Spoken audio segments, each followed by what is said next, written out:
أراك تحب عرسا ذات خدر أبت طلاقها الأكياس بتا تنام الدهر ويحك في غطيط بها حتى إذا مت انتبهتا فكم ذا أنت مخدوع وحتى متى لا ترعوي عنها وحتى أبا بكر دعوتك لو أجبتا إلى ما فيه حظك لو عقلتا إلى علم تكون به إماما مطاعا إن نهيت وإن أمرتا ويجلو ما بعينك من غشاها ويهديك السبيل إذا ضللتا وتحمل منه في ناديك تاجا ويكسوك الجمال إذا عريتا ينالك نفعه ما دمت حيا ويبقى ذكره لك إن ذهبتا هو العضب المهند ليس ينبو تصيب به مقاتل من أردتا وكنز لا تخاف عليه لصا خفيف. إن الحمد لله نحمده ونستعينه ونستغفره ونعوذ بالله من شرور أنفسنا ومن سيئات أعمالنا من يهده الله فلا مضل له ومن يضلل فلا هادي له وأشهد أن لا إله إلا الله وحده لا شريك له وأشهد أن محمدا عبده ورسوله.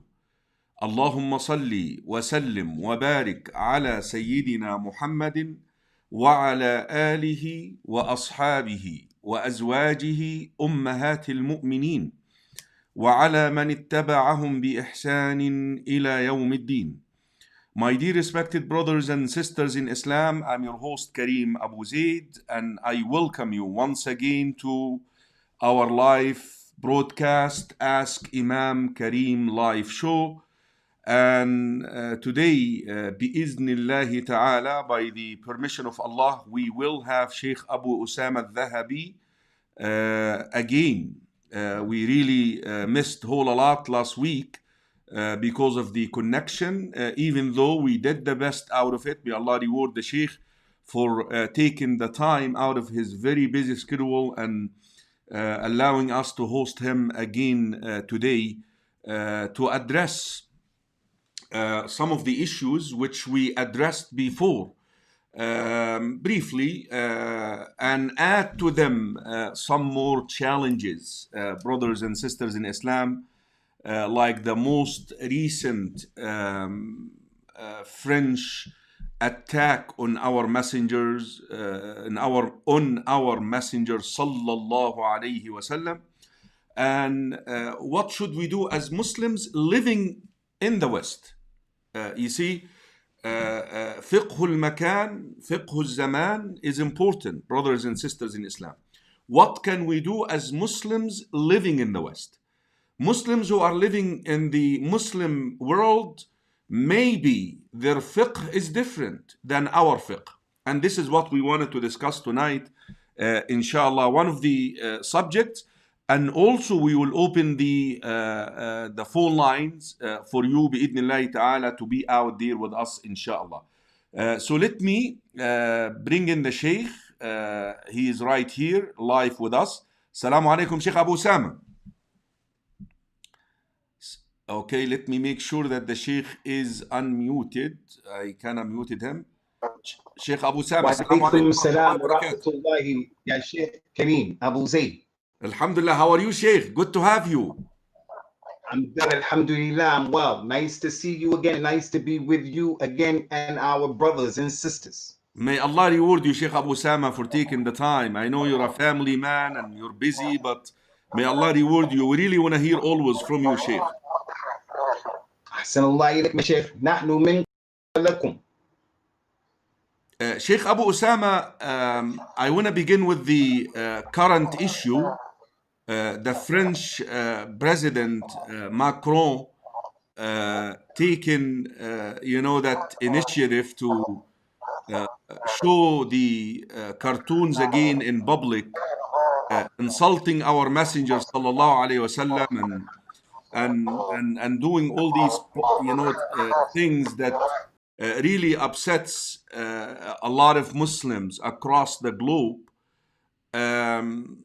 And we know that we live in the West and we live in Europe, and we have obligations towards the our Messenger sallallahu alaihi wasallam, and we have also covenants here. So, how best can a Muslim living in the West address this issue, and what can they do, Sheikh, to show their resentment, show their objection lawfully, and also to show their love. Some of the people are angry and are upset, and they want to do something. So both of these, please, Sheikh, if you can take it on, I really appreciate it. Bismillah, alhamdulillah, wassalatu wassalamu ala rasulillah. A few things, Sheikh Karim Abu Zaid, at the top of the list, it goes always back to the issue of knowledge, knowing how to move. We have the ayat in the Quran, لَقَدْ كَانَ لَكُمْ فِي رَسُولِ اللَّهِ أُسْوَةٌ حَسَنَةٌ. You have in the Messenger of Allah a perfect example.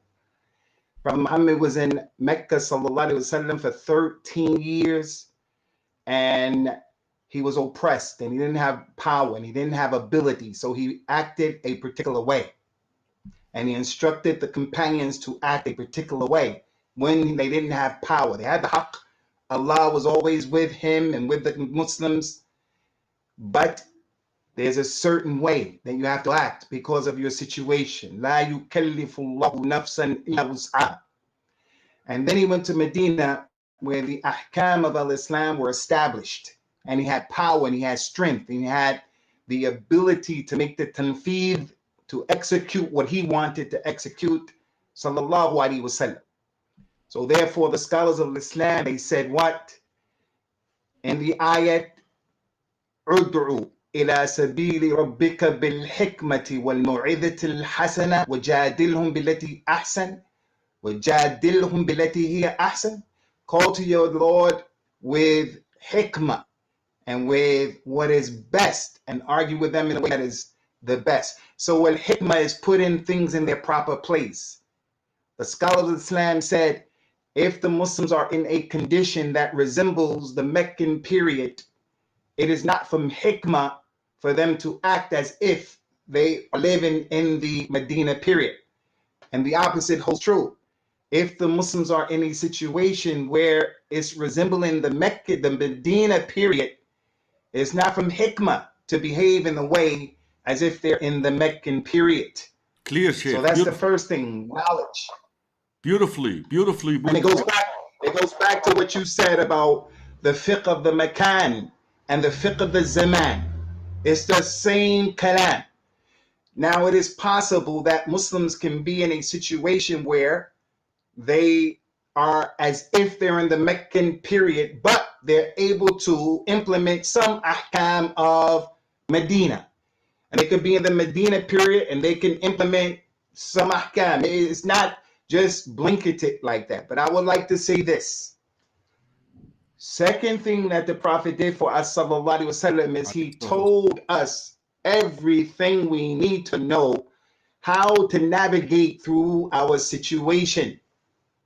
So one of the authentic hadith that he told us, sallallahu alaihi wasallam, is an amazing hadith. He said, "La taqumu as-sa'a hatta takuna ad-dunya li Luqa ibn Luqa."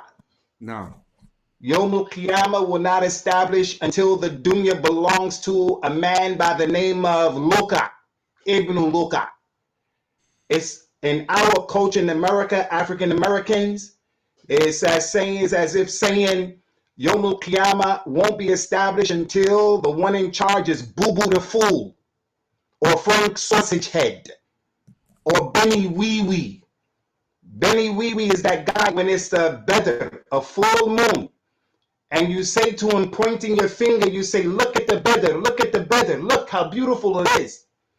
And instead of him looking in the sky at the full moon, he's looking at the tip, he's looking to the tip of your finger saying, where? That's Benny Wee Wee, that's Boo Boo the Fool, that's Frank Sausage Head. So now the dunya belongs to people like that. The President of the United States of America right now, the most powerful man or mansab in the dunya, he is like that. Boo-boo the fool, Frank Sausage Head.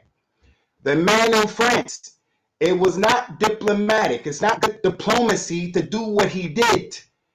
It's going to be a problem for him. It's going to be a problem for his country. It's going to be a problem for the dunya. But they do these things because they don't have the hikmah that many of the non-Muslims, the Arabs, had in Jahiliyyah. Abu Lahab and Abu Jahl, although they were imams of kufr, they were intelligent people in a lot of aspects of life. It's just their asabi and their ansariya and their bukht and kirahiyya, their hatred for Islam, made them reject al-Islam. But those people, they had a level of understanding about how to deal with things. But today, we have Luqa ibn Luqa, and that's why they celebrate people who are not very smart in Hollywood. They're always making movies like Forrest Gump, Friends, the famous program Friends, Phoebe on Friends. She's a bit daft. But the real Phoebe makes $1 million every time those episodes come on. So the point is, we're dealing with a group of people who are leading countries who don't have good diplomacy. So I say to the Muslims that during the time of the Prophet ﷺ, he was in Mecca, the non-Muslims came to perform Hajj. And it was their practice, although they didn't believe in Allah, they had some of the remnants of the religion of Ismail and Ibrahim. So the non-Muslims were going to perform the Hajj, and the Muslims were not. And it was from their practice that they did not carry with them their asliha, their weapons. So the Muslims were being persecuted. And they saw that it's time for Hajj and the non-Muslims don't have their weapons. Some of the companions went to the Prophet and said, Ya Rasulullah, let's get them now. They don't have their weapons. We can get them now. Prophet Muhammad told them, sallallahu alayhi wa sallam, ma bu'ithtu bihada. I have not been sent to do things like that. Do you want the people to say Muhammad kills the pilgrims? One of the biggest fitnas today is from the people of the Khawarij, Daesh, ISIS, people who are extreme like that. They do things and then there's a fallback, a fallout as a result of that. So the leader of the Khawarij was a man by the name of Dhul Khuwaisira. He came and he grabbed Prophet Muhammad by his collar and said, Ya Muhammad, i'dil, be fair, you're not being just. Prophet Muhammad took his hands and took him off of his shirt. He could have broke his wrist because Prophet Muhammad is strong. But he took his hands off and said, Wayhak, woe unto you. If I'm not just, who else can be just? Umar ibn al-Khattab felt everything that the Muslim will feel like what's happening in France. It's not a bad feeling when we don't like what's happening. We want to do something about it. You have to feel something. Umar said, Ya Rasulullah, he's a kafir. Let me chop his neck off. Yeah. Let me kill him right here. Prophet Muhammad said, no. Do you want the people to say that Allah kills his companions? Because when the news of this incident spread in the Arabian desert throughout the peninsula, Chinese whispers, it's going to turn into Prophet Muhammad just killed the man. It's not going to mention he grabbed the man grabbed Prophet Muhammad. So there are many examples, Sheikh Karim, of this point, the second point. Prophet Muhammad was at the Kaaba, sallallahu alaihi wasallam. And the non-Muslims, his uncle Abbas was a non-Muslim at that time. Some of the non-Muslims were drinking, getting high, becoming intoxicated. They took the intestines of an animal, a camel, some narrators said it was sheep. They put it on his shoulder and they were laughing. That was their entertainment. Not a single companion got up to do anything. Not because they were afraid, not because they were scared, not because they didn't love him, but that's what he taught them. Right now we're in Mecca. Be careful. Sabr, as-safh. Take it easy. And just to confirm, the only person. Just to The only confirm. person that got up, Go ahead, Sheikh. Go the ahead. only person that got up, Sheikh, the only person that got up was his daughter Fatima. Now, And his daughter Fatima went and cleaned off his back with her hand, showing the love she had for her father, the Sunnah. Sallallahu Alaihi Wasallam. She wiped it off. And then she said to the men of the Quraysh, the Kuffar, the same ayat that the man said to Fir'aun, أَتَقْتُلُونَ الرَّجُلَ أَن يَقُولَ رَبِّيَ اللَّهِ. now, Are you people doing this simply because he said, my Lord is Allah? He's calling you to Islam? You know him? now. The Quraysh, not a single Quraysh did anything to Fatima. Why? Because she's from their daughters and she's young and she's a woman. It would have been hard for them to do that to. So they left it. So she was the one who made an amr bil ma'ruf and a nahy anil munkar. But the other companions hated it in their hearts. She made an amr bil ma'ruf with her lisan. No. And she gave dawah. And this is what we have to do, Sheikh, wallahi. Because if we don't do this, we're going to create problems for ourselves that are bigger than we're ready to handle. And a lot more can be said, but I think you want to say something. Yeah, just to confirm, Sheikh, the aspect of wisdom which you refer to when you spoke, like in Jahiliyyah, they had better wisdom than these guys. I don't know whether this authentic or not, so but the Finnish Minister of Foreign Affairs, he said, that came out today, Sheikh, I don't understand anything anymore. When we make fun of black people, we call this racism, and when we belittle or somehow question the Jewish experience in Germany, we're called anti-Semitic. And when we make fun of women, we are called anti-women or sexual prejudice. But when we mock Muslims and Islam, that is okay. That is freedom. I think, Sheikh, this is the top of the line of hypocrisy. I mean, this is a responsible person, like you mentioned, being a leader of a country. You shouldn't be doing this stuff. I mean, but the question here comes, Sheikh, what can we still do? Like right now, there is that boycotting French merchandise, French products. Would you recommend something like that? In these capitalistic societies that are governed for the most part according to what they say, Christianity and Judaism, but especially Christianity, the main thing to these people is how important, how much money will they make and how much money would they lose. Right now, during the corona, 220,000 Americans have died, at least. But the real concern, the big concern is the economy and how much money are we going to lose. This is the main thing to them. And as a result of that, we definitely have to hit them where it hurts and where we have the ability, and boycotting their products is a good thing. But in boycotting the products, there's fiqh in that. There's a way of doing that. For an example, the Muslim nations who are in alliances with these people, and I'm talking about all of the Muslim nations. These people are making hundreds and billions of pounds in profit as a result of the economics that exists between us. And just what happened in OPEC in the 70s, when the Muslims said, okay, we're going to deal with you with this oil, and made the people nervous because it's about economics. So I totally, absolutely support boycotting, but with fiqh and with justice. Because before this problem happened, people used to say we should boycott the Jews. And we will say, okay, how do we boycott them? They would say we can't drink Mountain Dew anymore. And we can't drink Pepsi anymore because they're Jewish companies. I said, listen, man, As for Pepsi, I like Mountain Dew myself. Why are you making Mountain Dew haram on the people like that? And where's the proof it's a Jewish company? And people are just coming up with, folder confusion. It's not like that.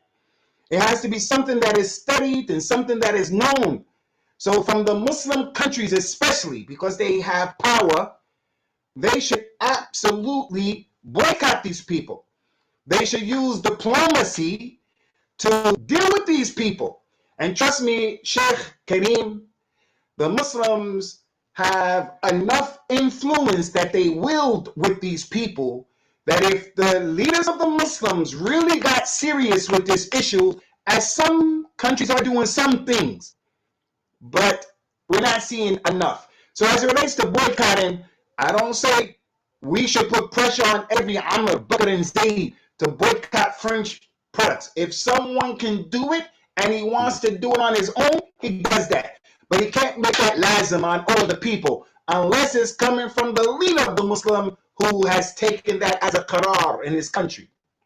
Sheikh, one more thing, just to finish up this particular point, is the making of humiliating pictures of Macron, like looking like a big, or like shoes stepping on him. Would you recommend for Muslims how Islam sees these things? Okay, you're making mockery out of our messenger. You know what? If we're talking about freedom of speech now, we're gonna do the same to you. So they depict him, in social media. I have seen a bunch of these pictures. I had some mixed feeling about them. But what do you think, Sheikh? Is that a good way to respond to that? Well, there's a verse of the Quran that is really, really important for us to understand in issues like this, and that's the statement of Allah Ta'ala, Ya ayyuha alladhina amanu la yadurrukum man dalla idha ihtadaytum. Oh, you believe. Those who go astray, it won't hurt you at all as long as you're guided aright. So two wrongs don't make it right in Islam. So if someone does wrong to you, you can't correct it by doing wrong to him.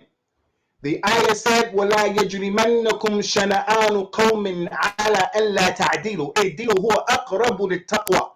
Don't let people's oppression towards you make you oppressive. Now, I'm Bani Adam, and I'm a Muslim first, and I'm African American second. I tasted and I suffered the racism of America, the systemic, institutionalized racism. The teeth that you see missing came as a result of the police trying to knock all my teeth out. I say that to say, when I saw the picture of the Rais of France in a restaurant on the floor, انبسطت نفسي, I was happy, I liked it. I mean, my nafs said, oh, I like that. When at the covert, I was happy. But the point now is, religiously though, in the deen of Allah, is that something that we should do? I would say no, because that's not something that the Prophet used to do, sallallahu alaihi wasallam. He didn't do things like that, play these little kid games and respond with a knee-jerk reaction that's juvenile. The Prophet was on a higher level, and as Muslims, we have to be on a higher level in the way we are dealing with things. So if Muslims just understood, Prophet Muhammad is the example. Where in the 23-year period of his Nabuwah did he do things like that? Where did he do things like that? The people who deserve to be dealt with in a tough way, he dealt with them in a tough way. And that tough way had hikmah in it. It was precise and precision. And we don't see him doing these juvenile things. This is not, in my opinion, the way to solve the problem. You had mentioned real quick, Sheikh Karim, about what can we do? Boycott? I say the very first thing that we should do before even boycotting, if someone said, how can we get them back? How can we do it? I say the ayah of the Quran, إِنَّ اللَّهَ لَا يُغَيِّرُ مَا بِقَوْمٍ حَتَّى يُغَيِّرُ مَا بِأَنفُسِهِمْ. Beautiful. Allah won't change the condition of the people until they themselves change their condition. If the Muslims right now, we go back to our religion the proper way, these things will be sorted out because Allah wa'adana hada. That's a promise. So just real quick, Sheikh, I don't want to say too much, but in Nigeria, right now, there's a lot of drama going on in Nigeria.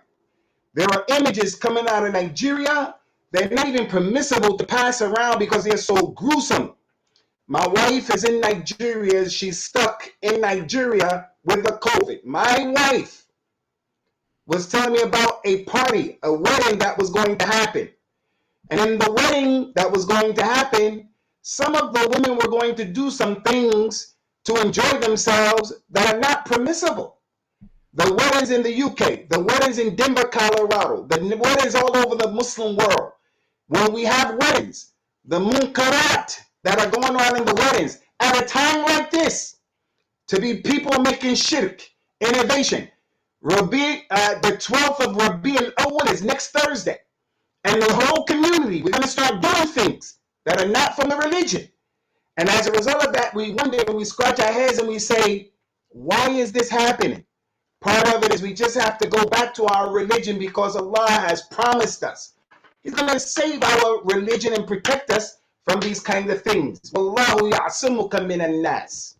إِنَّا كَفَيْنَاكَ الْمُسْتَهْزِئِينَ. That's right. Yeah. أليس الله بكاف عبده؟ نعم. بلى. Sheikh Abu Usamah, moving to another issue here, which really creates always controversy in the West between brothers. The system is set here in the West that there is a way to get rid of this guy, which is election.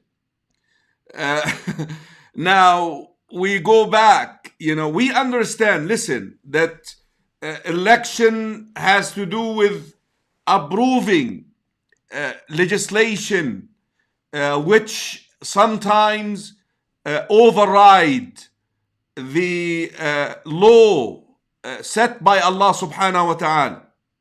That the same person you may be electing to change or bring some wiser guys into France to lead France, because this guy obviously is childish, is not somebody who is even worthy of response, in my opinion. Because he's like you mentioned, this is children stuff. What is he doing? So to bring some other leader, you have to vote. We understand that in France, I think, based on what I read, 1 out of 10 are Muslims, and possibly a lot of them are French citizens. So they may influence election if they participate. So can you cover this issue from both aspects? Because I don't want brother to say, look at these bid'i imams, because we understand that the depth, the issue has a depth in our belief system, Sheikh. But we live in the West, and this is one way to change things. What is your take on this, Sheikh Abu Usamah? And I know that we covered this before, but I think listening, especially now in 10 days, I think less than that, we're going to have election here also in the United States. Trump is showing a lot of animosity to Islam and Muslims. Maybe the way to get him out is election. And so please, if you can fill in this empty blank space. Well, Sheikh, let me say very openly and clearly that on one hand, I understand Muslim has to be optimistic. A lady came to the Prophet and he said, "What's your name?" Sallallahu Alaihi Wasallam. The lady said, "Asiya," the one who disobeys Allah. Prophet Muhammad said, "Bal anti Jamila." No, your name is Jamila. You're beautiful. You're a beautiful person. He would pray the salat of al-istisqa. And after praying for the salat of rain, he would turn his clothes inside out. And it's as if he's saying, we're optimistic now, the rain is going to come. When he wanted to do the Eid, He went to the Musalla down one street and he came back home down another street. Some scholars say one of the reasons, hikmah for that is as if he's saying, we just finished Ramadan, so we went down and we're going to come back. We're going to be better people, different, because Ramadan is over. So we're optimistic people. And I'm optimistic. I believe things can be changed. But as it relates to the American system and voting and things like that, it is an issue that has two positions and opinions, and both positions have proof. Those scholars who said it's permissible to vote with conditions, they have proof from the Quran and the Sunnah and the principles of Islam. I take the other opinion about not voting, and that is because, for many reasons, one of the things that you said, Sheikh, was the contradiction. Why is it when people talk bad about African Americans to a certain degree, this is racism towards them? It's not okay. And now the dunya is becoming more sensitive to that, but still have a lot and a long way to go. Why is it if we talk about women, it is looked at as being sexist? And why is it when it's looked at the Jews, it's anti-Semitic? So why when it's Islam, it's okay? That's from the contradiction of this society. The President of the United States does not run America. Obama did not run America. When you vote, you're not voting for someone to do right or wrong. You're voting for a system that is a hustle. It is like the hustlers who are in Brooklyn, New York, and Harlem, hustlers who are in Cairo, hustlers who are in Riyadh. It's a hustle. It's not about anything but keeping the masses controlled. So for me, I say voting is a big problem religiously. As Allah mentioned in the Quran, أَمْ لَهُمْ شُرَكَاء شَرَعُوا لَهُم مِّنَ الدِّينِ مَا لَمْ يَأْذَنْ بِهِ اللَّهُ. I'm a man who's a Muslim, and the pinnacle of our religion is the Tawheed of Allah, making Allah one. And he's the divine legislator and lawgiver. The ayah said, do they have partners along with Allah who legislate for them? وَمَنْ لَمْ يَحْكُمْ بِمَا أَنزَلَ اللَّهُ فَأُولَٰئِكَ هُمُ الظَّالِمُونَ فَأُولَٰئِكَ هُمُ الْفَاسِقُونَ. So for me, those ayats, those ayats for me are stronger in the scale. And then what did Allah say, Sheikh? And I don't want to oversimplify it, but it's true. وَعَدَ اللَّهُ الَّذِينَ آمَنُوا مِنْكُمْ وَعَمِلُوا الصَّالِحَاتِ لَيَسْتَخْلِفَنَّهُمْ فِي الْأَرْضِ كَمَا اسْتَخْلَفَ الَّذِينَ مِنْ قَبْلِهِمْ. That's a promise from Allah. Prophet Muhammad started in Mecca. It was him and Abu Bakr and our mother Khadija, and it was Ali ibn Abi Talib, and it was Zayd ibn Haritha, 5 people. And now we have over 1 billion Muslims in the whole world, because the original Muslims took this religion in a certain way. So what I say, for me, voting, it is a dirty game. It is a dirty game. And I don't really believe that overall. Some things change in voting, no doubt about that. But look at, I don't want to mention names, but last year there were some sophomore women who got voted into the Senate, an Arab sister and a Somali sister. And they were shaking things up. The Somali sister, she was making points. She was making some good points, shaking the Senate up. There's another Palestinian sister who was saying different things here and there. I mean, the Hispanic girl from New York, Cortez, I think. They were shaking things up. But then what happens is that if you're going to be in politics as a Muslim, you're going to have to walk down the street with the LBGT parade, because if you don't, you'll be outside of what's acceptable. So politics is a dirty game for me. And politics have failed African Americans. So I already saw that script. I already watched that movie. I already ate that sandwich. So as a Muslim, I don't believe in the voting system as a way of changing the situation. I don't believe in that. Me. Sheikh, I do have a caller. Assalamu alaikum wa rahmatullah, caller. Sheikh Karim. Assalamu alaikum wa rahmatullah. Wa alaykum assalam wa rahmatullahi wa barakatuh. Your name and state and your question, please. My name is Julius Muhammad. I'm from Denver, Colorado. I had a question on um so I'm a revert, and one thing that I do notice with trying to balance the religion is trying to manage the fitna around us.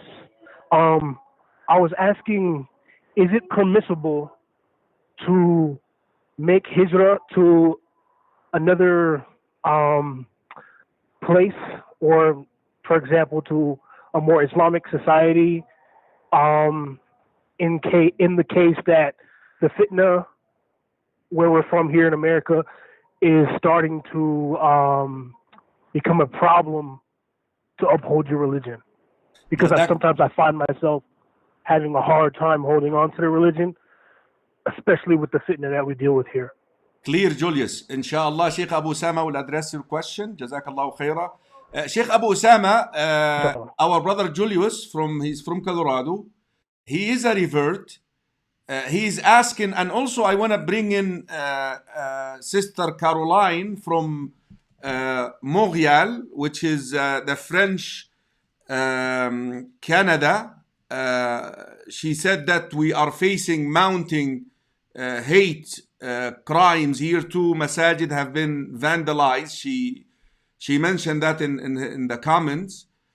So with the approach of leaders like Macron, or maybe I think if Trump wins again, he's gonna try to please his the people who voted him in. What is your take on hijrah if the fitna is there and our religion is at stake? Since we said that the Prophet ﷺ is an example for us, we have to take this example that he made hijrah. And not only that, but there's an ayah of the Quran that says, "Fasbir kama sabra ulil azmi min ar-rusul." Be patient the way the 5 major messengers were patient. And the 5 major messengers were Noah, Nuh, Ibrahim, Musa, Isa, Muhammad, salawatullahi wassalam alayhim ajma'in. They were mentioned in the Quran more and in detail than any other prophets and messengers. And if you look at the 5 of them, each and every one of them made hijrah. Noah got in the safina, in the boat. Ibrahim made hijrah to multiple places. And also Musa with Bani Israel made hijrah.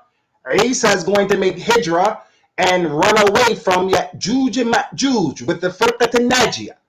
And Prophet Muhammad sallallahu alaihi wasallam made hijrah. So hijrah is from our religion when you can't practice your religion.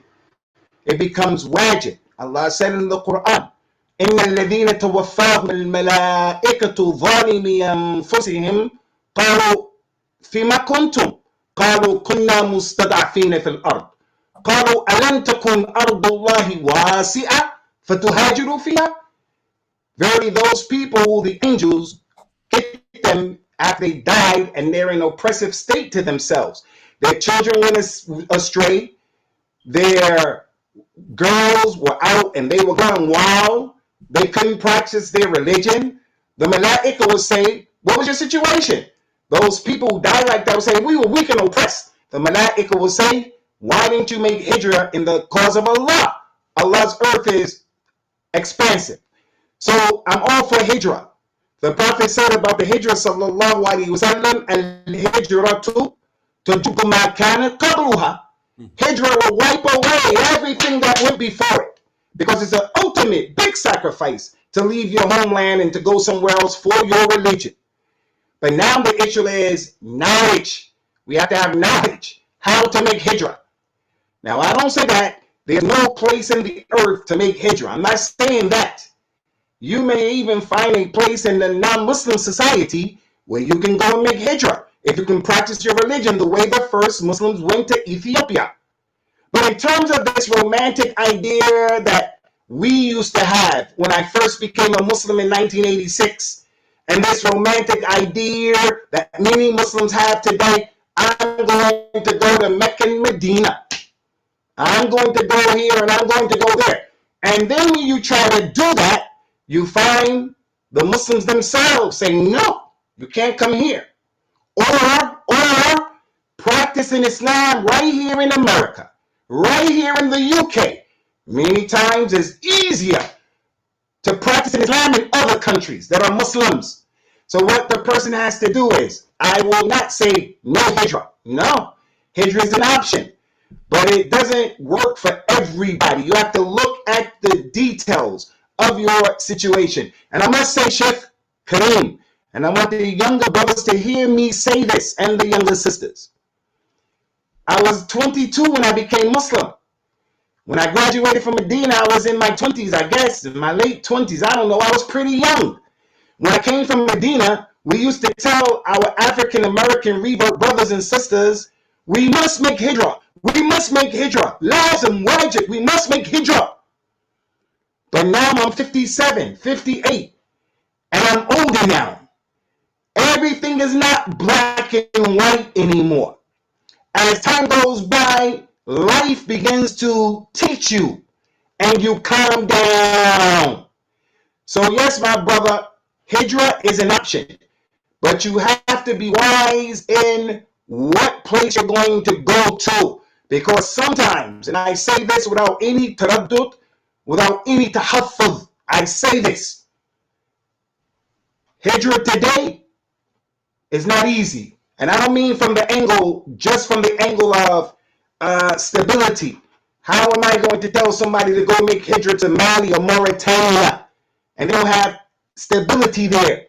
You're going to get sick. There are some serious issues. I'm not going to say that to people.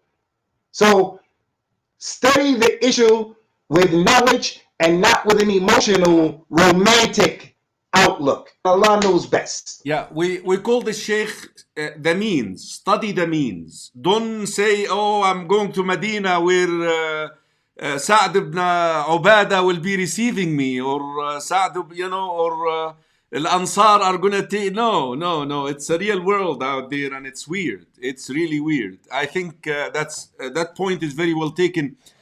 Just to conclude, Sheikh Abu Usamah, the subject. Because it is important. I don't want people to say, I'm against hijrah and I don't have tawakkul on Allah. No, don't say that. But I will say this. وَمَن يَتَّقِ اللَّهَ يَجْعَلْ لَهُ مَخْرَجًا وَيَرْزُقْهُ مِنْ حَيْثُ لَا يَحْتَسِبُ. So if a person has taqwa, Allah make a way for him in terms of hijrah. So I do believe that. But you have to study the issue, brother. Absolutely. Sheikh Abu Sama, just to finish up the subject of election before we move on to Mawlid, which is coming soon here. And Jazakallah khair, I saw a clip of what you sent me the other day. Yani, but if we can make this brief because of time.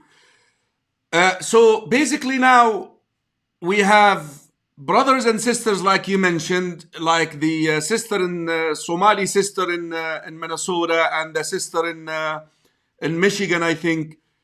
They went into the Senate and they, like you mentioned, they tried shaking things up, and now they are subdued. They have to work with the, with the.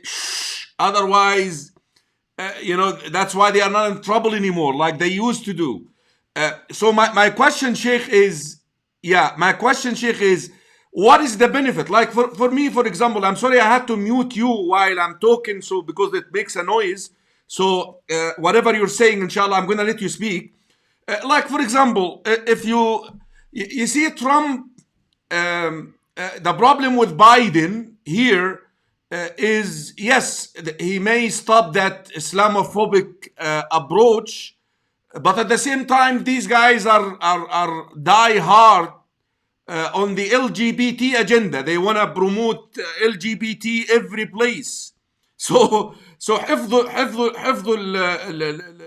العرض, حفظ النسل, حفظ الفamily, the protection of the family is not there. But meanwhile, someone like Trump, he's going to say no to that because of his Republican whatever. But at the same time, he's promoting it overseas. He's promoting the LGBT agenda on the Muslim world overseas. He's doing that. So what can we do? Let me take this caller, Sheikh, and maybe we can shed some light on this, inshallah. Assalamu alaikum. Okay, he's hang up. So, Sheikh Abu Usamah, if you can just finish up this subject of election, so this way we can move on to another subject, inshallah, Sheikh. Go ahead. As it relates to elections, the respected African American Sheikh, can I just say something? Can I just say something? Because there is an opinion. There is an opinion out there by Al-Izz ibn Abdul Salam, which is حساب المصالح والمفاسد. They tell you have to assess the benefits and the harms. By the way, I'm in the same position. I've been living here in the United States for the last 30 years. I did not even do it one time. And inshallah, until I die, I'm still going to stick to that. That's me. But again, we're trying to address other people, because these opinions are in the books. Like what Al-Izz ibn Abd Salam mentioned, that السياسة الشرعية ليس فيها أبيض ولا أسود ولكن حساب المصالح والمفاسد. هذه أشياء what is your take on this, Sheikh, please? Well, let me say, those people who want the Muslims to vote and they say, look, if we're not engaged, if we're not sitting at the table, we're going to be on the menu.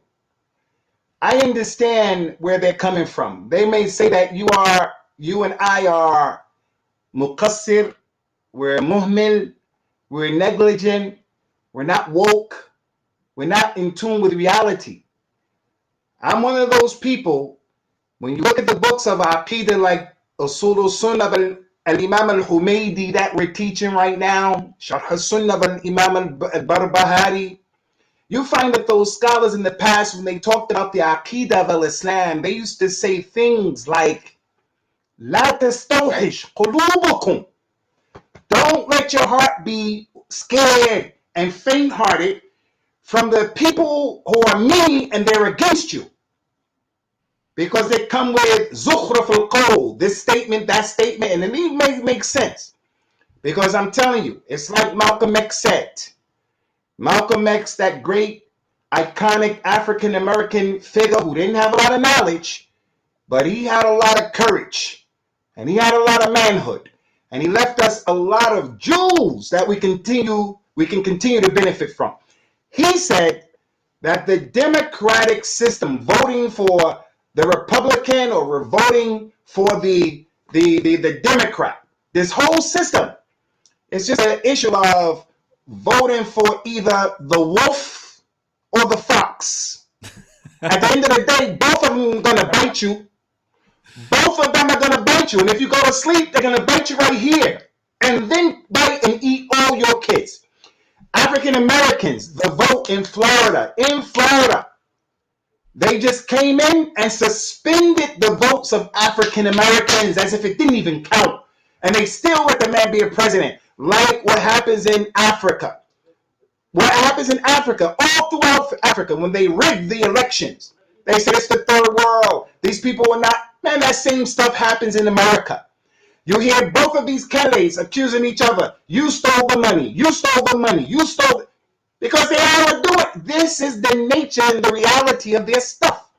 But at the same time, we have to be a group of people who are living with our feet on the earth and we see what's going on. We just can't be people of rhetoric. We have to do something. We have to change things. And I'm not saying let's just sit back like Monday morning quarterbacks and just making plays and calls. No, I say as imams, as Muslims, every Muslim, whatever his majal is, we have to learn our religion.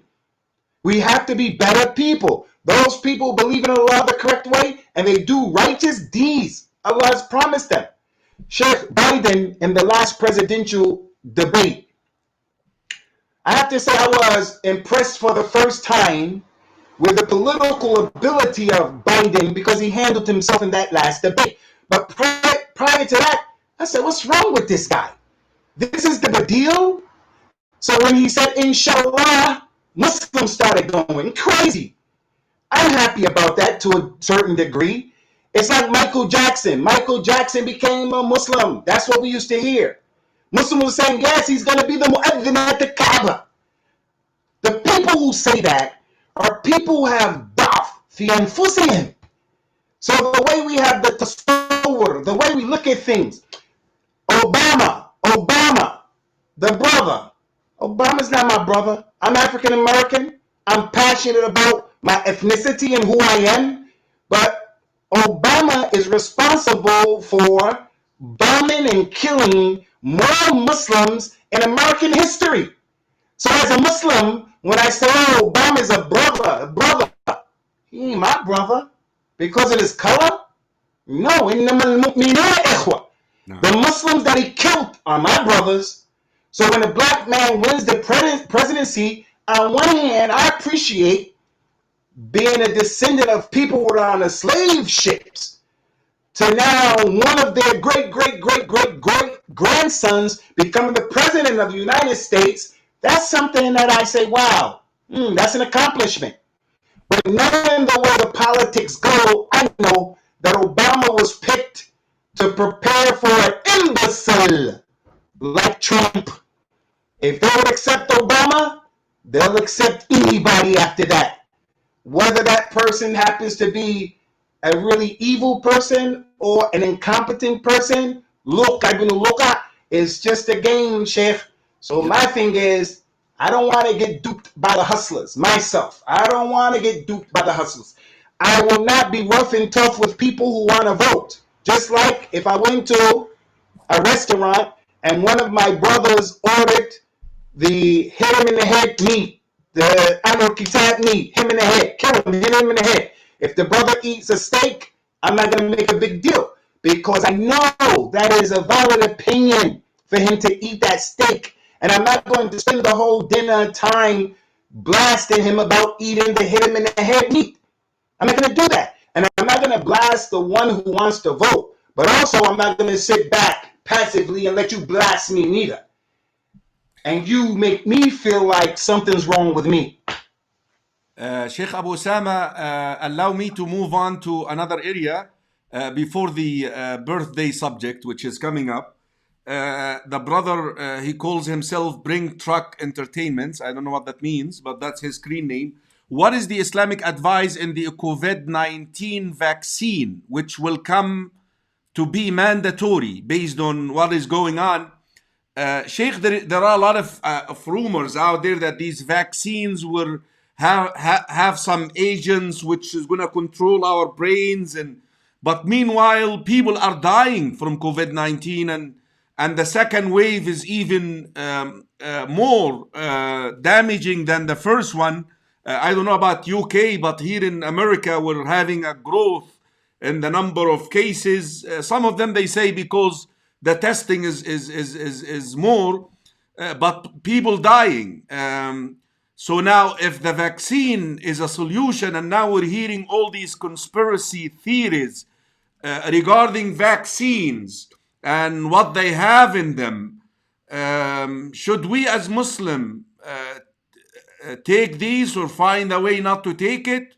How should we deal with this situation, Sheikh?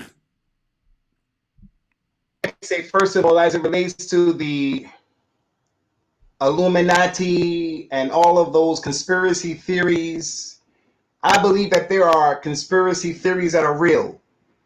Allah said in the Quran, Yamkuruna wa yamkurullah wallahu khairul makirin. They make makr, they make plans, so no doubt about that. They made plans against the Prophet sallallahu alayhi wa ala alihi wasallam. He was going to meet a group of Jews, and on his way to make the meeting, Jibril came to him and said, when you get to the door, they're going to drop a boulder on your head, so don't go. They had a plan, Mecca. The Prophet sallallahu alayhi wa sallam didn't go. How did he know? Allah brought about the ways to divinely protect him. So we get protected through our dua, we get protected by practicing our religion, we get protected by keeping our eyes open. As for being people who make shirk, innovation, but far from the religion, even those who are practicing, Prophet Muhammad told his companion sallallahu alaihi wasallam, "Antum fi zaman kathir علماؤه قليل خطبائه من ترك عشر دينه هلك وسيأتي على الناس زمان كثير خطبائه قليل علماؤه من تمسك بعشر دينه أفلح. You companions are living in a time where you have a lot of ulama and only a few people talking, giving khutbah. Only Prophet Muhammad gave the khutbah during his time. A few people. He said, whoever abandons a tenth of his religion from my companions, you're going to be destroyed. Because the companions are the standard. They're praying tahajjud, fasting Monday and Thursdays. They're making jihad. They're doing all of these sacrifices. He said there's going to come a time when there are many khutbah, many khutbahs, many people talking, giving dawah. But there are a few. Anyone who holds on to a tenth, if he just holds on to a tenth, he'll be successful. So the ones who are practicing now, it's a problem. So my point, Sheikh, as it relates to the whole issue, is that the condition of the Muslims today, it requires. Sheikh, it looks like I'm stuck. Can you hear me? Yeah, you're clear, loud and clear. Oh, because I was moving my hand and I was stuck. Okay, I'm sorry about that. You're good here. You're with me? I'm with you Okay, 100%. I'm subdued, Sheikh. I'm subdued. I thought something happened to the screen because I knew I was moving my hand and before I could see it, but now I'm not. What was the question again? What was the question? I want to end up the question. What was it? The vaccine. Conspiracy. So as it relates to the vaccine, these conspiracy theories, we have to learn our religion, and Allah will divinely protect us about all of this stuff. People overwhelm me. I feel it's a slap in the face when people say COVID is a joke. It's a conspiracy. I have friends that have died from COVID. Good friends that have died. People who I know from Islam and non-Muslims, relatives died from COVID. And you're telling me it's conspiracy? So as it relates to the vaccine, Muslim doctors, ulama, mutakhassisin, they come together and they figure it out. If they tell us, yes, the vaccine is beneficial and this and that, we take the vaccine. Especially if they say you must do it because, they bring us evidence and proof that this is something we should do. But we shouldn't blindly follow people just because they said, nor should we just reject it just because they said. Make decisions based upon what is scientifically proven and doesn't go against the religion. Wallahu a'lam. Jazakallah khair, Sheikh. Let me. Assalamu alaikum wa rahmatullah. Assalamu alaikum. Assalamu alaikum. Callers. Yeah, name, state. Walaikum assalam wa rahmatullahi wa barakatuh. Name, state, and question, please. Ragi from Germany. What is your name, brother? Ragi from Germany. I'm sorry, Ragi from Germany. Ragi from Germany. What is your question, Ragi? What's your question? First, I want to say, Uhibbukum fillah. Jazak Barakallahu feekum for your work. Jazakallah khair, Ragi. May Allah reward you, brother. May Allah reward you. Jazakallah khair. My question is, I wanted to ask a question regarding the topic you spoke about last week, about the fitna that's going on and some imams calling to things that are involved with the LGBT community and involving in things that are impermissible. I just have one question saying that we have a problem that our senior sheikhs are not in the West are not speaking about this, and this is why a lot of the youngsters on YouTube are speaking on this topic, and they're causing more fitna. So my question is, why can't the senior sheikhs speak on this topic and clear it for us, so we don't have all this confusion going on? So we have people who are senior telling us what to do and addressing these issues, so we avoid all the chaos that's going on. Barakallahu fikum. Raji, are you talking about the participation and the interfaith where you have to practice rituals that are pagan? Yes, okay. the whole thing. Oh, got you. The whole thing about watering down Islam and doing the LGBT and involving yourself with this stuff and all the fitna that's going on. We just need to have more of the senior chefs in the West, because this is why there's so much confusion, because the youngsters on YouTube, they're seeing no one speaking about it, and they're taking up the responsibility. Crystal clear, Raji. Jazakallah khair. Assalamu alaikum wa rahmatullahi wa barakatuh. Caller? Okay, so we had Raji, Sheikh Abu Usamah, from Germany, actually. He's calling us from Germany. And I think his question is about the senior imams not coming out to address issues, so that, quite frankly, for a while, Sheikh, I was a little bit shocked. I was not fully aware of that, and I'm not a senior guy. I'm not saying I'm senior, but a lot of us took some time until what really happened, what really happened, and that left a lot of space for people to assume that this is okay, we're doing the right thing. So that the question that Brother Raji from Germany, and first of all, he said that he loves you for the sake of Allah, like he loves me as well. Alhamdulillah, may Allah love him for loving us for his sake. So where are the senior sheikhs, and how come they did not address this issue? Sheikh Abu Usamah, as it relates to, if you don't mind, let me just take this caller and then we'll answer those two questions together, inshallah. Assalamu alaikum. Assalamu alaikum. Assalam wa rahmatullahi wa barakatuh. This is Abdul Haq from New York. Abdul Haq from New York, right? Yes. Jazakallah khair to both you and Sheikh Abu Usamah. Yes. For both calling to the Kitab and to the Sunnah as understood by the Sahaba. May Allah reward both of you with Firdaus. Ameen. I just want to highlight something, or perhaps shed some light on something that I see as being the elephant in the room that is very unspoken about, and that is the lack of discussion regarding what Muslims need to do or what Muslims should do to raise Islam or to bring Islam to the same level in the worldly sense as we find, for example, Christianity and Judaism. What I mean by that is the same way we see Christianity being recognized here in America as a national religion. For example, in December, everybody knows December 25th, it's a national so-called holiday, everything is off. The Jews, when it comes to Judaism, the month of October with their Yom Kippur, the Rosh Hashanah, and all the other days they have, it's nationally recognized. Everybody knows those days are off. Nobody bothers the Yahud or the Nasara on those days.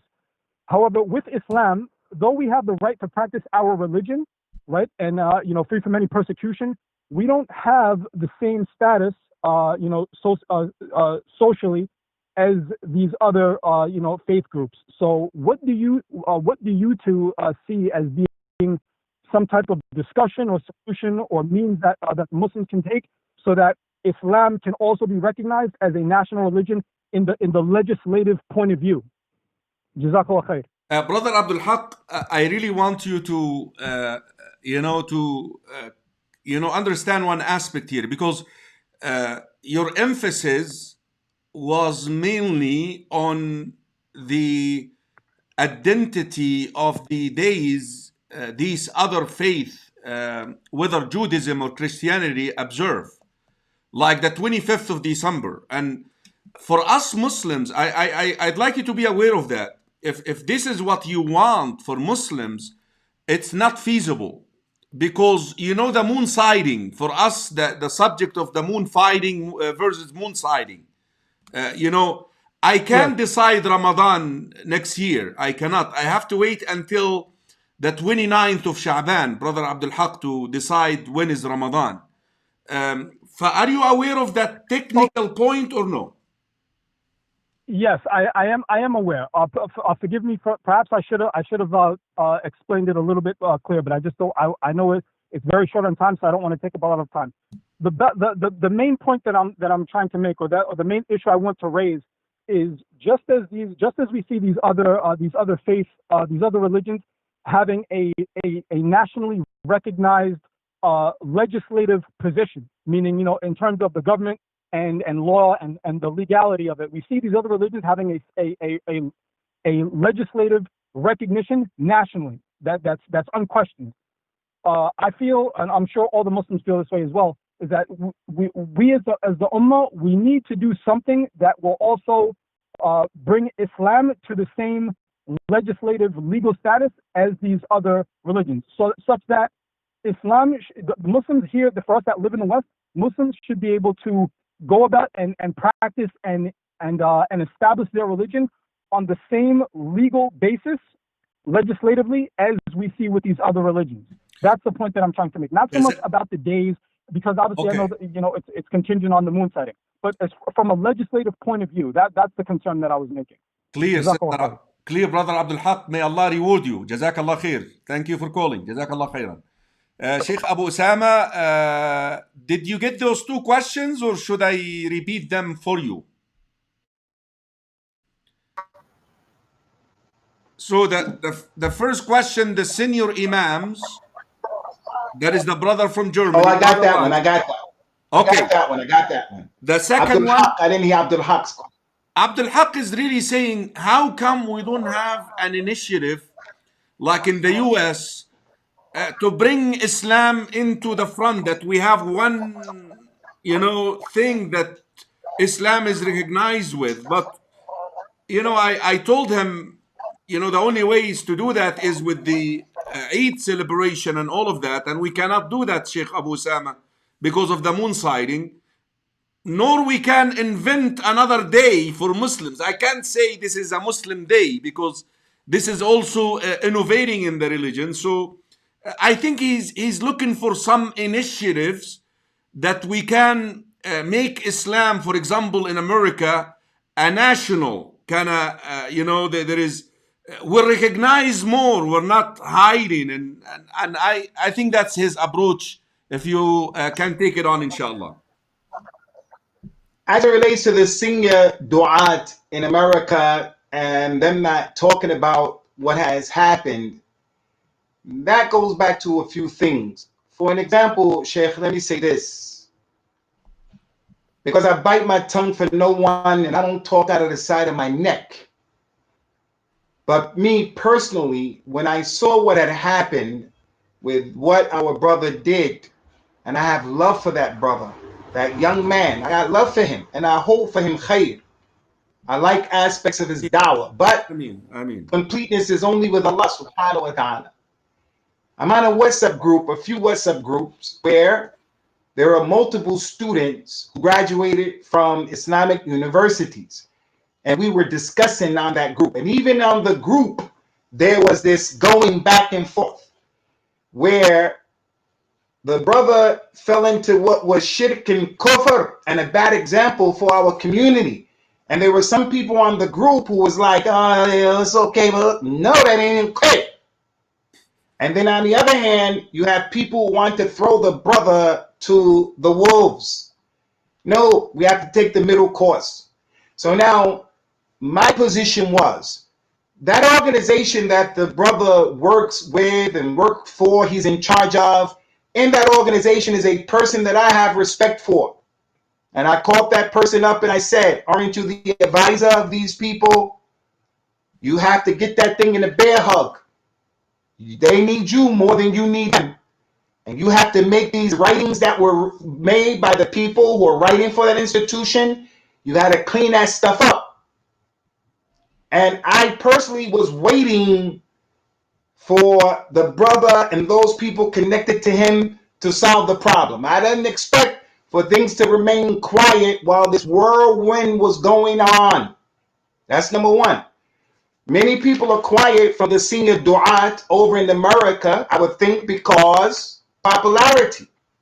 One of the things that this thing showed us was people are fanboys. We're fans of people. So if you like the person and he does wrong, you're quiet. If you hate the person and he does bad, you don't want to accept it. The Muslim has to be balanced and on the truth, wherever the chips may fall. I keep telling and referencing my African-American ethnicity. When I was a kid, we used to go to the movies every Sunday, and we would watch black exploitation movies and all of the famous movies that were out at the time, but especially the black exploitation movies. There was a movie called Coolie High. Coolie High. I was a young man and we saw Coolie High. And in Coolie High, before they would start drinking, akramakumullah, wine, beer, collectively with their friends, they will open up the thing and pour some out and say, this is for the brothers who are not here. So almost every African American person who is right now above the age of 45 would know what that thing is. That it is acknowledging the people that have passed on. This is for the brothers who lost their lives in the gang wars. This is for the brothers who lost their lives in the street. So as a Muslim, if someone asks me to do something like that, I'm going to say to them, have you lost your mind? You have to go and look for your mind. You lost your mind. Because as an African American, I know from my culture, that shit can kufr. We are summoning the dead people and so forth and so on. So many of the senior du'at, I believe, people are being quiet. It's a popularity contest. If you come out for or against, you can receive some arrows thrown their way. And not everybody wants to have arrows thrown their way. Another thing is COVID, I think too. The nature of COVID. COVID has made the dunya weird. Even now, I don't know all of the details. I don't know all of the details of what happened in France. I heard that a brother from Chechnya had stabbed a French teacher, history teacher, and then decapitated him, cut his head off in broad daylight. Is that true? Yeah, that's initially, yes. That's So what I didn't even know about this. And that's what I read. But this was 2 weeks ago, and I think what Macron did was a reaction to this. Okay, yeah. And So my point is, because of Corona, I don't watch the news. I used to watch the news as an Imam. I will watch Jazeera and the other BBC and all of this. But the way my lifestyle is, my children are homeschooling, it's just different. The dunya is different. So I think that has something to do with it. But with technology and optic fibers, I think people should have come out and they should have talked about it. And it brings me to this point, Sheikh. You know, the big scholars of our ummah, the big ulama, the fitnas that happen, like the fitna of the ghulat, the madakhila, their fitna. I always say, why don't the big scholars get in and tell people, be quiet. No more kalam from you, no more.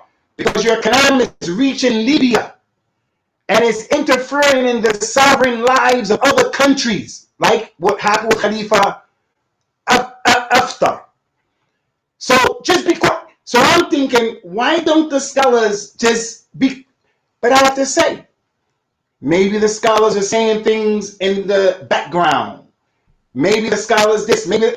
So now I say, where are the du'at? Why aren't the du'at speaking about this who are more senior and their words carry weight? Another issue is, I'm here in the UK. I'm in the UK. I'm trying to make my way back to America, Sheikh, so I could be with my mom, Dukes, and my dad. And so that I can give dawah to my people. I left America to come to UK at a time when Bush was in America. And I was afraid that Bush was going to snatch me up and suspend my civil liberties, although I'm not an extremist or anything. But they can put you in Guantanamo Bay and just say you're an extremist. I left and I came to the UK. And I've been here since then. But I'm like a fish out of water. I'm happy. My dawah, I'm happy. But I want to come back to America to give dawah to the people there, especially my people. Ya qawmi ibudullah ma lakum min ilahin ghayr. I want to go to the African American community like the American Muslim Mission and those people like that, and go inside of the inner cities and give dawah to my people. But as it is right now, I'm in the UK. So a lot of the issues that go on in America, it's not really my position, I feel, to always get on every boat that leaves the dock. But I have been personally in the ear of different sheikhs and students there saying, you guys should get this thing in a bear hug. And I'm sure that there are some people who are talking about it, like yourself. Like for myself, we many try. khutbahs that I gave since it happened, and the khutbahs that I've given, when people are putting doubt about Aqid in Islam, yet Juj and Juj, they are zombies, they may not be real, this and that. It is this haq, was the dhabih, these things. Is the Quran protected, preserved or not? I talked about those things. I talked about this thing that happened. But here in the UK, I'm going to have a muzzle, not a muzzle, but I have that dynamic in that I'm over here. I enjoyed so much, Sheikh, your khutbah about watering down Islam. I listened to it. I loved it, Sheikh. Jazakallah khair. Sheikh Abu Usama, I said, Allah, the madakhila, Sheikh Abu Usama. You know, and wallahi, myself, I don't like to use this term, but I'm just trying to cut to the chase, basically. Me and you had a question regarding using Sheikh Aman al-Jami, which I used last time. I hate to use both names of scholars like Sheikh Rabia and Sheikh Muhammad Aman to describe the new Salafi kind of approach. But you have these brothers, you know, like I tell you, Salaam alaikum, how you doing? Good to see you. MashaAllah. Is that your boy? Abu Usama. little son, my youngest son, Allah yahfadahu. May Allah protect him, Ya Rabbil Alameen. May Allah protect him.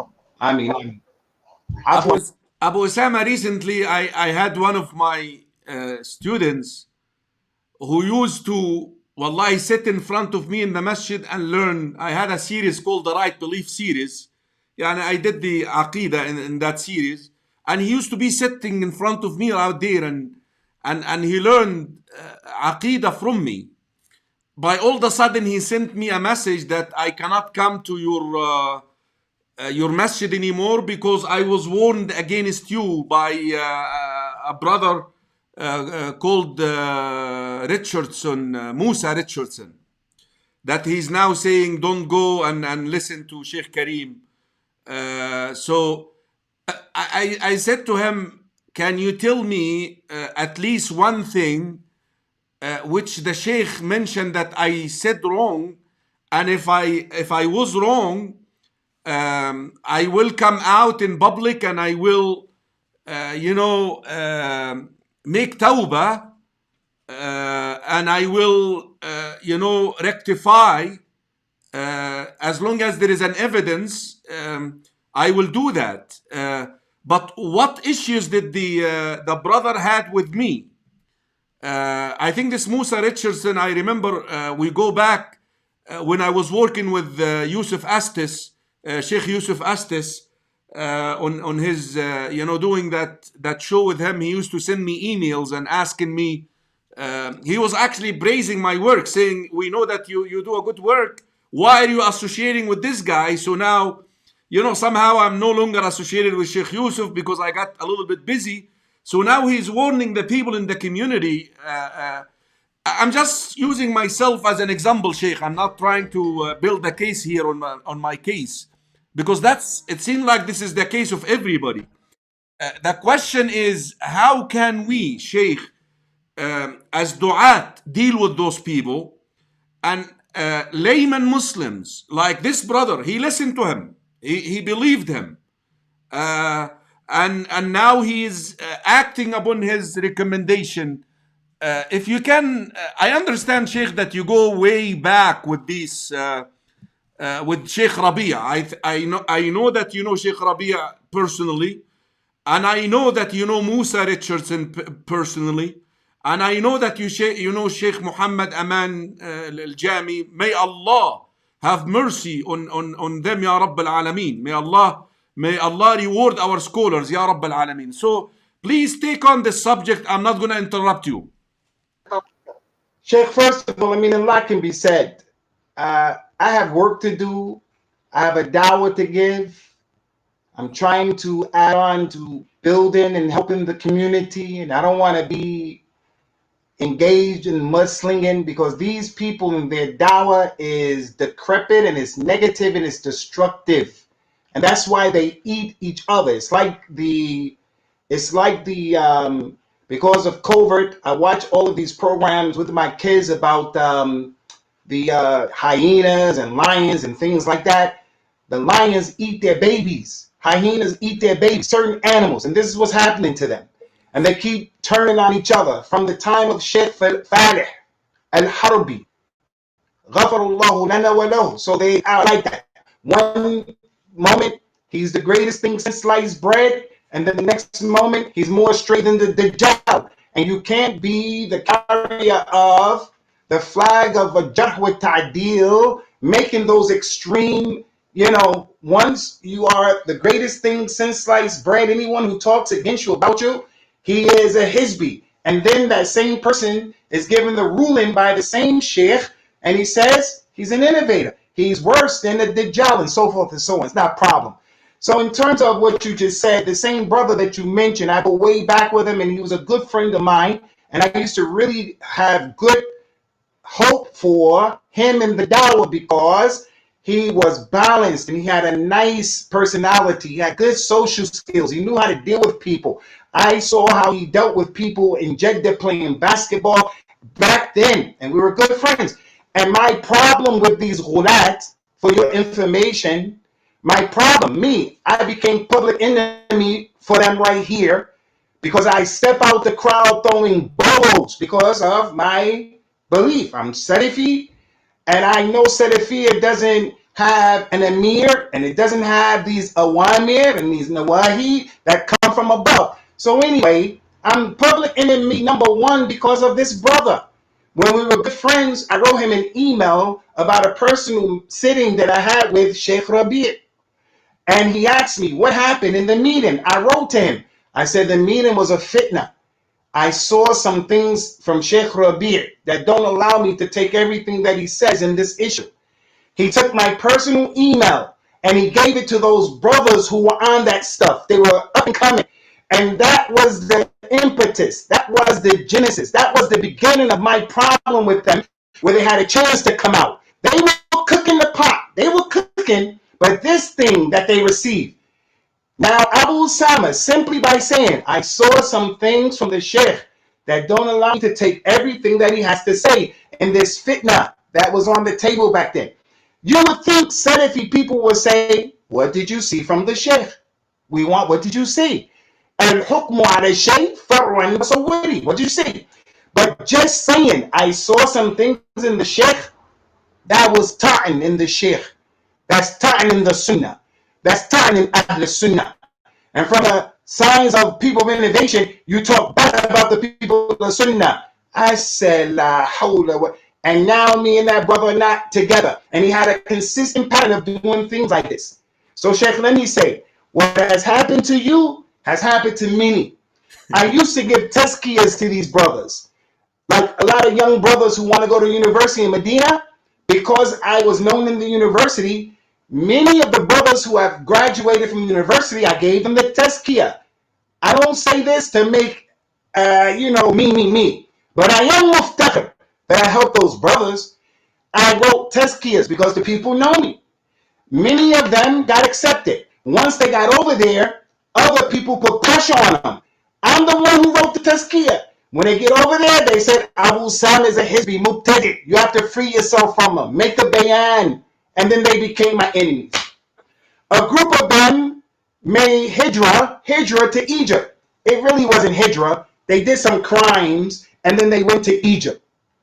They did crimes in one of the big inner cities in America on the East Coast, and then they went to Egypt.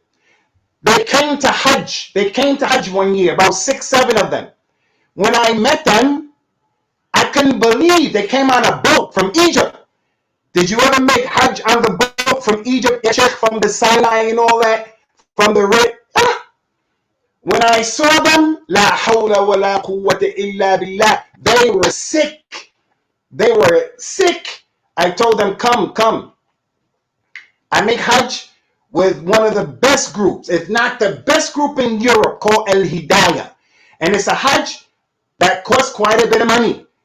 So it costs 13,000 pounds for a person to make Hajj. My tent is always next to your tent. Yes. And we see each other, and you come over and you give us dawah, and you allow me to come to your people. Barakallahu fikum. When I saw these brothers, Sheikh, I told them, come up to my hotel room. They always get me a nice hotel room. It's beautiful, 5-star Hajj package. I let 5, 6, 7. They were so tired. They took showers. We went downstairs. You're not supposed to go and eat in the hotel. You know the system. But they let them in. They let them eat. And they stayed with me for a day or two. These same brothers went back to America and they said, I'm a Hizbi. So this is the thing. That dawah is it's so nasty, so mean. It's a dawah teaching people to hate Muslims, to be against the Muslims of the Sunnah. On the Sunnah. So with that being the case, I have no problem with talking about these people with what is appropriate, obviously, because I don't want to be like them, because they hit below the waist. With them, they follow Machiavellian principles. All's fair in war. So you can lie on your qasam. You can make iftira. You can make tadlis. You can make mubalagha. You can take his words out of context. They went to a sheikh that I know, Ahmed al-Najmi, rahmatullahi alayhi. He was from the southern part of Saudi Arabia. I know him personally. One time, Sheikh, I said mistakenly, I didn't use the right words. I saw in Abu Bakr and Umar that which doesn't allow me to take everything that they say, meaning that they're not ma'soom. I should have said it a better way. And I'm clarifying it here once again. I shouldn't have said it that way. They took that statement to Sheikh Ahmed al-Najmi and said, yeah, Sheikh Ahmed Najmi, what do you have to say about a person? Abhamu. It was Mubham. What do you have to say about a person who said, I saw in Abu Bakr and Umar that which doesn't allow me to take everything they said? The Sheikh said, this person is either a Rafidi or he's a Hizbi. They came back and said, Sheikh Ahmed al-Najmi said Abu Usamah is a Hizbi. But if they would have said to Sheikh Ahmed al-Najmi, rahmatullah alayhi, Abu Usamah said this, he would have said Abu Usamah who? Abu Usamah al-Thahabi, your student, who you call him Abu Usamah al-Saghir, Abu Usamah al-Saghir. He would have said, well, there has to be some explanation. But all is fair in war. All is fair in war with those guys. Then they come and they talk about the Ikhwan Muslimin and these, no, all of the Hizbiyah from these Ahzab, Kullu Hizbin bima ladayhim farihun, and they're the same way. And that's why I say to people, don't be on that brand of Salafiyah, because we have to be free from that stuff. That's not Salafiyah. Sheikh Abu Usama, somebody said, I think he was performing Hajj with us, and I think he's saying that I jumped in the queue of the toilet, and Sheikh Karim jumped. You know how the bathrooms are in Mina. So please forgive me, brother. I think he was at Hajj with you or something, and I went ahead of him, and so now he's asking me to ask for forgiveness. I don't know if he's writing or not. So please forgive me. His name is written in a language that I don't understand. So I make tawbah right here, brother. Please forgive me. Please, I'm really sorry. And if I go back, I'll make sure that you take my turn, inshallah. Sheikh Abu Usama, we only have a couple of minutes left. The Mawlid, Sheikh. What is your words on the Mawlid? Please. Go. And the author called the book Ahkam Zahmati Mekkata. Ahkam Zahma Mekkata. And there is a chapter in the book about this. Because of the Zahma that's going on, sometimes you have to jump the queue. And it's Musamaha, because it could be a bigger problem if you had to stay in the queue. And he actually talked about this issue, showing the knowledge of Al-Islam, ya Sheikh, it touches everything. Wallahi. Yeah, I'm diabetes, so when I need to go, I need to go. So the Taslim, ya Sheikh. Taslim. Jazakallah khair. The Mawlid, Sheikh, just a couple of minutes on the Mawlid coming up, and now, I mean, it's really crystal who did it and why are you doing it. But if you can just give a couple of words to the brothers and how to deal with the people who look down upon those who do not celebrate the so-called birthday of the Prophet. First of all, I would like to say to everyone who's listening right now, we have to hate what Allah hates and we love what Allah loves. But that doesn't mean we hate the Muslims who are doing this Mawlid. We shouldn't hate the Muslims. We should have shafaqah and ra'fa and rahmah and lutf on the Muslims. Many of them are ignorant and they're trying. They just don't know. Our ummah, the Prophet said, anyone who holds on to a tenth of his religion during this time, inshallah, he'll be saved, because qillat knowledge is no knowledge. But we have to hate the innovation. We have to hate what's going against the sunnah. But when we hate the people who are doing the problem, then the way we give dawah to them will be reflective, because we're making it personal. And another thing is, they were great scholars, although we don't agree with them. Imam al-Suyuti, Imam al-Imam al-Haytami, great scholars who claim that this was okay. We don't agree with them. Rahmatullahi alayhim. But if we're going to hate the Muslims who are doing this, we have to hate those scholars as well. So let us hate the action. Kufr, shirk, innovation, masiyah, all those things. Hate the action. If the person is an imam of kufr and shirk and innovation, now that's a different story. Bishr al-Marisi, Jahm ibn Safwan, some of these people out here doing this crazy stuff, and Ibrahim, these kinds of people, we're going to take positions against them personally. As it relates to the Mawlid itself, I can't say I'm tired of talking about it, but I am tired of talking about it. Every year when this Muslim comes, we have to figure out a different way to tackle it. So what I used to do is, the khutbah before the Mawlid, I would offer £500 for anyone who can bring one dalil for the Mawlid from the Kitab or the Sunnah. And after the khutbah, nobody would do it. The next year, £1,000. Next year, and all you have to do is come.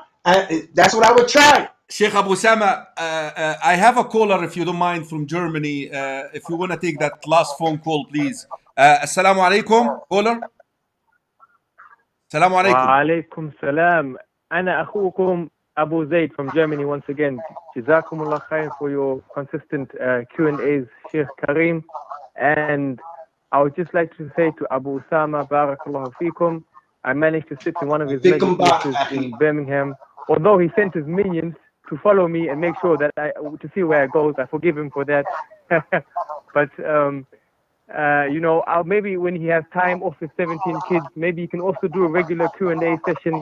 You know, we're always happy to have Q&As where we can talk to the shuyukh, talk to our elders, you know, and you know, that's just my message, a message of thanks and yani nasiha. Maybe you got iktirahun, maybe you can make that time too for us, Sheikh, and may Allah keep you all safe. Jazakallah khairan. Abu Zaid, are you Abu Zaid? Abu Zaid? Nah, the Egypt? same one from last week. Oh, you're the one from last year. Yes, Abu Zaid. Jazakallah khair, Abu Zaid. May Allah reward you. And the Sheikh heard you. And I think the suggestion, Sheikh Abu Usamah, is for us to have a regular question and answer, or you having a regular, I think that's what he meant, a regular question and answer so that we can, you know, answer the brothers' questions and clarify some of the things. That's his suggestion, inshallah. Sheikh Karim, as it relates to the Mawlid, I would encourage the people so we can save the time. On my Facebook, I found a khutbah a lecture that I did in Green Lane Masjid dealing with the Mawlid from a different angle. I encourage the people to go to my Facebook and check that angle out. What is the and title? As it relates to what you said about what is the title? To a man. The title, huh? The title. It's at the top. It's the last one. It's at the top. Okay. The Mawlid is something. Celebrating Prophet Muhammad's birthday. So it's at the top. So Sheikh, as it relates to you helping one of your former students who then was warned about sitting with you, and now he cut you off. This person is miskeen, wallahi. And you know what? This action of these brothers warning people, don't sit with this one, don't sit with that one, don't sit with this one, and cutting them off of benefit and knowledge. It is the action of the Jews. It's the action of the kuffar of Quraysh. It's the actions of the munafiqeen. Allah said about the Quraysh, وَقَالَ الَّذِينَ كَفَرُوا لَا تَسْمَعُوا لِهَذَا الْقُرْآنِ وَأَلْغَوْا فِيهِ لَعَلَّكُمْ تَغْلِبُونَ. Don't listen to this Quran, the disbeliever said. Don't listen to Muhammad. And when he reads the Quran, make noise. Make noise so that you can overcome him. And you can be. So that's how the kuffar work. Abu Usamah, I think you were copied on that email. You and me and Asim al-Hakim and Yusuf Astis. And you responded to him. Actually, he was praising my work initially. But when I was working with Yusuf Astis, I don't think you remember that, but I remember you responding to him. I didn't know who this brother is. So now, after, he said, okay, yeah, alhamdulillah, may Allah forgive them, Ya Rabb al-Alameen, Sheikh, wallahi. So, Sheikh. And you know as well, Sheikh Karim, you know, Al-Imam Abu Wafa ibn Aqil is the great scholar of the Hanabila. The people were telling him as he was growing, you can only sit with the Hanbalis. He said, no, I want to go sit with the others, the Shafi, I want to learn. They said, you better not, don't go sit. And when he insisted, they tried to kill him. They tried to beat him up. And Imam Muhammad ibn Jarir al-Tabari, the same thing. They tried to beat him up. And lastly, Sheikh, everybody knows the statement and the incident with the great scholar of hadith, Muhammad ibn Yahya al-Dhuhali. When Imam al-Bukhari came to Nisabur, this man al-Dhuhali was the greatest scholar of hadith. And he told the people of Nisabur, don't sit with Bukhari. He's an innovator. Anyone who sits with him, we're going to warn against you. And Imam Muslim was there, as Imam al-Dhahabi mentioned in Sayyid Alam al-Nubala. And Imam Muslim was sitting when al-Dhuhali said, no one from our city should sit with Bukhari who's here. When an Imam Muslim heard that, he got up, wiped his clothes off, and he left. He's not listening to that. He's not listening to that. And although an Imam Muslim never narrated in Bukhari, never narrated from Bukhari and his Sahih, but still he respected him. Still he didn't take what the Sheikh was saying. So that's my advice to the young brothers and sisters. Don't listen to these people. They will cut you off from knowledge. And they will cut you off from loving the Muslims. And they will cut you off from growing and developing in your religion. You'll be stuck like Chuck in this little circle of people. I love a statement by Sheikh Ruhaili. He called them the bandits, right? قطاع الطرق, right? The bandits, the people, I mean, alhamdulillah, Sheikh. May Allah reward you, Sheikh Abu Usamah. We have taken an hour and 40 minutes of your precious time. May Allah give you Jannah, Rabb al-Alameen. Jazakallah khairan, Sheikh Abu Usamah. And it's always, wallahi. Sheikh, does it make me a mubtadi'? Does it make me a mubtadi' while you're asking Allah, raise my hand in dua? Does it make me a mubtadi'? I'm raising my hand, you're making dua. No, you're not. That's and this is what I'm saying. Knowledge. We have to relax. Relax. Knowledge. Take it easy, brothers and sisters. Take it easy on each other. Take it easy on yourselves. Nah. May Allah reward you. زدنا شيء. زدنا. نسأل الله سبحانه وتعالى أن يحفظك بحفظ يا رب العالمين وأن يبارك في أهلك وأن يحفظ أولادك وأن يبارك في علمك وأن يجعل هذا الوقت وهذا العلم ذخرا لك في الدنيا والآخرة يا رب العالمين. أسأل الله سبحانه وتعالى أن يرفع قدرك. أسأل الله سبحانه وتعالى أن يرفع قدرك وأن يبارك في صحتك وفي عمرك بإيمان رب العالمين وأن يجمعنا دائما على طاعته وعلى محبته وأن يرزقنا الإخلاص في القول والعمل في السر والعلن وأن يجعلنا هداة مهديين وأن يهدنا ويهدي بنا واجعلنا سببا لمن اهتدى يا رب العالمين. اللهم اجعلنا من هؤلاء الذين ينشرون سنة نبيك بفهم سلفنا الصالح يا رب العالمين في جميع أرجاء الأرض يا رب العالمين. جزاك الله خير شيخ أبو أسامة. I love you for the sake of Allah. And Sheikh, after your dua, I'm not gonna do this. I'm not gonna do that. That's a bid'ah. Your dua. I'm gonna tell you that's a bid'ah. جزاك الله خيرا. And rightly so. You have to fasda' bil haqq. Barakallah feekum. جزاك الله خير. We love Sheikh Abu Usamah, guys. Wallahi, he's somebody. He's I love the Sheikh so much. Wallahi, Sheikh Abu Usamah, he's a treasure for this ummah. I have known him for years, and may Allah subhanahu wa ta'ala reward him tremendously, ya Rabbil Alameen.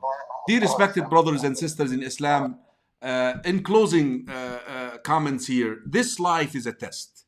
Allah is going to test us with these brothers who try to stop you from learning the religion because they wanted only you to be exclusive to them, to their hizbiyya, to their group. Allah subhanahu wa ta'ala will test us with Macron and with the people who hate us.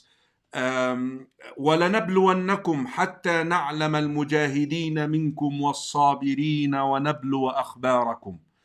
Imagine Allah subhanahu wa ta'ala is addressing the Sahaba, the companions of the Prophet sallallahu alaihi wasallam of this verse in Surah Muhammad sallallahu alaihi wasallam. We shall test you, so we know who will keep striving, who will keep searching for the truth and looking for the truth, and those who are patient. All right? أم حسبتم أن تدخلوا الجنة.